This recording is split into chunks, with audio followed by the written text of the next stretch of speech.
नमस्ते दोस्तों, etc information channel में आप सबका स्वागत है। आज हम जानकारी लेने वाले हैं क्लाउडबर्स्ट के बारे में। वीडियो को शुरू करने से पहले चैनल को सब्सक्राइब कीजिए। तो चलिए शुरू करते हैं। क्लाउडबर्स्ट यानी बादल फटना एक अचानक तीव्र वर्षा की घटना है, जहां छोटी अवधि में आमतौर पर 1 घंटे से भी कम समय में भारी मात्रा में बारिश होती है, जिससे अक्सर अचानक बाढ़ आ जाती है। बादल फटने की घटनाएं अत्यधिक स्थानीयकृत होती हैं और उनकी तीव्रता के कारण सिग्निफिकेंट डैमेज हो सकता है। बादल फटना कैसे होता है, इस पूरी प्रोसेस को हम समझ के लेते हैं।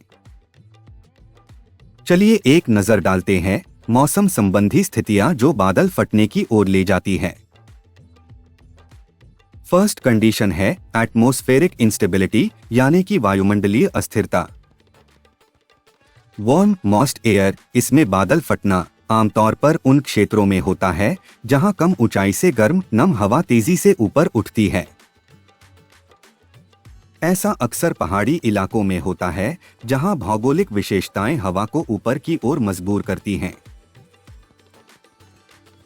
कॉन्वेक्टिव क्लाउड्स, इसमें ऊपर उठती गर्म हवा ठंडी हो जाती है और संघनित होकर क्यूमुलोनिम्बस बादल बनाती है, जो लंबे घने बादल होते हैं जो भारी बारिश, तूफान और अन्य गंभीर मौसम पैदा करने में सक्षम होते हैं।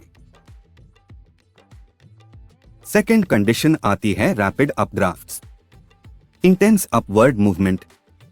इसमें बादल फटने की स्थिति में हवा की ऊपर की ओर गति विशेष रूप से मजबूत और तीव्र होती है। इससे बादल के भीतर बड़ी मात्रा में जलवाष्प तेजी से संघनित हो जाता है।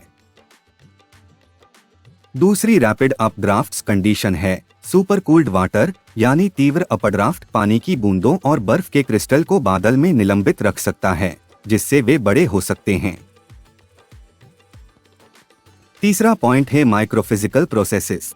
इसमें कोलेसेंस यानी बादल के भीतर पानी की बूंदें और बर्फ के क्रिस्टल आपस में जुड़ते हैं, जिससे बड़ी बूंदें बनती हैं। अंततः ये बूंदें अपड्राफ्ट द्वारा समर्थित होने के लिए बहुत भारी हो जाती हैं और बारिश के रूप में गिरना शुरू कर देती हैं। सेकंड माइक्रोफिजिकल प्रोसेस होती है रिलीज ऑफ लेटेंट हीट। जैसे ही जलवाष्प संघनित होकर तरल पानी में बदल जाती है, गुप्त ऊष्मा निकलती है, जिससे अपड्राफ्ट को और बढ़ावा मिलता है और तूफान की तीव्रता बढ़ जाती है। चलिए अब जान लेते हैं फैक्टर्स कंट्रीब्यूटिंग टू क्लाउडबर्स्ट्स। पहला फैक्टर है भौगोलिक विशेषताएं।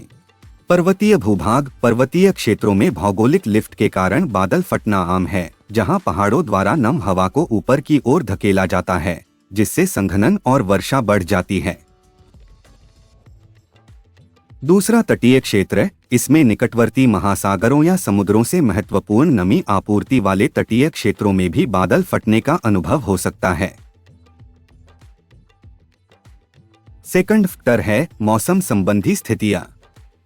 मानसून और मौसमी हवाएं, इसमें मानसूनी जलवायु वाले क्षेत्रों में मौसमी हवाएं अंतर्देशीय महत्वपूर्ण नमी ला सकती हैं, जिससे बादल फटने की स्थिति बन सकती है।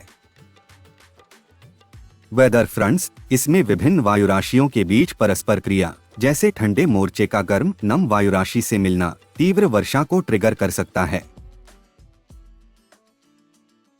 आगे जानते हैं बादल फटने की प्रक्रिया के बारे में। फॉर्मेशन ऑफ थंडरस्टॉर्म्स, यानी तूफान का निर्माण। इसमें क्यूमुलोनिम्बस क्लाउड्स प्रक्रिया नम हवा के तेजी से संघनन के कारण बड़े क्यूमुलोनिम्बस बादलों के निर्माण से शुरू होती है। दूसरी होती है इलेक्ट्रिक एक्टिविटी। ये बादल अक्सर मजबूत विद्युत क्षेत्र विकसित करते हैं, जिससे तूफान आते हैं। इस प्रक्रिया में भारी वर्षा आती है। जैसे जैसे बादल के भीतर पानी की बूंदें बड़ी और भारी होती जाती हैं, वे तेजी से गिरती हैं, जिसके परिणामस्वरूप स्थानीय क्षेत्र में तीव्र वर्षा होती है। बादल फटने के दौरान वर्षा की दर 100 मिमी 4 इंच प्रति घंटे से अधिक हो सकती है, जिससे अचानक और गंभीर बाढ़ आती है। वर्षा जल के तेजी से संचय से अचानक बाढ़ आ जाती है, जिससे बुनियादी ढांचे, संपत्ति को महत्वपूर्ण नुकसान हो सकता है और यह जीवन के लिए खतरा हो सकता है। हालांकि कई जगह लैंडस्लाइड्स भी देखा गया है। पहाड़ी या पर्वतीय क्षेत्रों में तीव्र वर्षा से भूस्खलन हो सकता है, जिससे विनाश बढ़ सकता है। Some historical examples of cloudbursts. Leh, Bharat 2010। भारतीय राज्य जम्मू और कश्मीर के लेह शहर में बादल फटने से बड़े पैमाने पर बाढ़ और भूस्खलन हुआ, जिसके परिणामस्वरूप जानमाल का काफी नुकसान हुआ। उत्तराखंड, भारत 2013।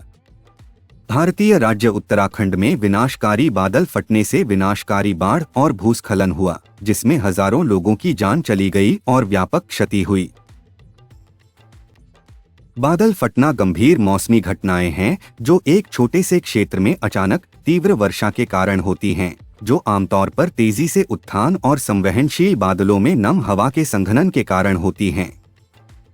वे भौगोलिक विशेषताओं, वायुमंडलीय अस्थिरता और विशिष्ट मौसम संबंधी स्थितियों से प्रभावित होते हैं। हालांकि वे अपेक्षाकृत दुर्लभ हैं, उनका प्रभाव विनाशकारी हो सकता है, जो कमजोर क्षेत्रों में निगरानी और तैयारियों के महत्व को उजागर करता है।